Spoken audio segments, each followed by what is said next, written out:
All right, let's talk about something we all dread, that check engine light. Specifically, if you're driving a Nissan and you see the code P0180 pop up, what in the world does that mean?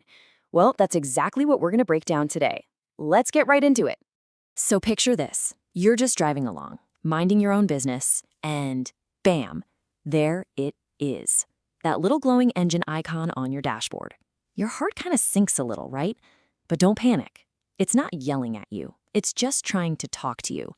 And today, we're going to act as the translator for one specific message, error code P0180. Okay, let's get on our detective hats. We've got a code, P0180, and it's our only clue. The first step in any investigation is figuring out what your lead actually means. All right, so the official by-the-book definition is fuel tank temperature sensor circuit malfunction. Yeah, I know, it's a total mouthful, but hidden in that technical jargon is our first big break in the case. It's telling us exactly where to start looking. So, what does that really mean in plain English?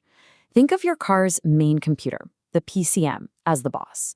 It's getting a report from the fuel temperature sensor, but the numbers are just weird. They're either way higher than they should be, way lower, or they just don't line up with what other sensors are saying. The computer sees this confusing signal and says, "Whoa, hold on a second," and flips on that check engine light to get your attention. All right, so now that we know what the problem is, a bad signal, we need to figure out why. And any good mystery, you gotta have a list of suspects. And that little phrase, circuit malfunction, gives us a few to choose from. So let's round them up.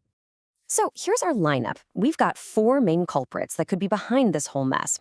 Is it the wire carrying the message? Is it the sensor that's sending the message? Could it be the main computer that's receiving the message? Or maybe it's a problem with the power that makes the whole thing run.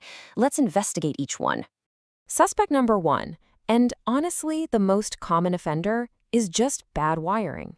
It's like the telephone line between the sensor and the computer. If that line gets frayed or cut, that's what mechanics call an open circuit, the message can't get through. Or if two wires touch that aren't supposed to, that's a short, the message gets all garbled. Either way, the computer gets junk. Okay, suspect number two, the sensor itself is just broken. I mean, parts wear out, right? They get old, they get damaged. If the sensor's not working right, it can't get a good temperature reading on the fuel. So it ends up sending nonsense data to the car's computer, and of course, the computer's going to flag that. Now, let's talk about a suspect that's a bit more of a long shot, but definitely more serious. A problem with the PCM itself. In this case, the wiring is fine, the sensor is working perfectly, but the car's main brain is the one having a problem. It's getting the right information, but just can't understand it. It's rare, but it does happen. And our final suspect, number four, is all about the power. You know, that little sensor needs the right amount of electricity to do its job. If the voltage is too high or too low, it's just not going to work correctly. Its readings will be all over the place, and boom, you get that error code.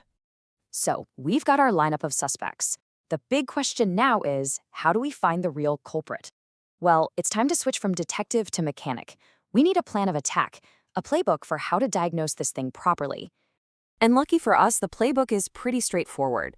It's all about matching the suspect to the solution. You think it's a bad signal? Okay, your first move is to check all the wiring and connectors.